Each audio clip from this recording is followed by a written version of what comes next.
mga boss madam.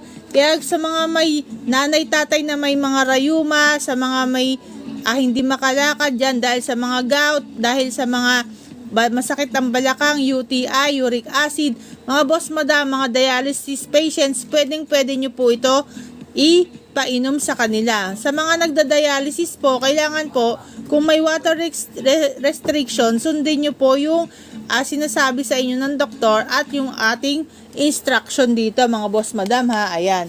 Napakasarap po niyan. At ito pong ating red alingatong roots tea, ilalagay mo lang yan sa mainit na tubig, mga boss madam ha. Sa mainit na tubig lang yan nilalagay tuwing umaga, pag ikaw po ay bago pa lang kakain. Tapos next po tanghali, and next po sa hapon or sa gabi. At mararamdaman mo, mga boss madam, na nakakaginhawa ng pakiramdam po ito ha. Mga nanay tatay, kilalang kilala na to as Miracle Tea, ang herbal red alingatong roots tea. Napakaganda po nito at marami pong naghahanap nito.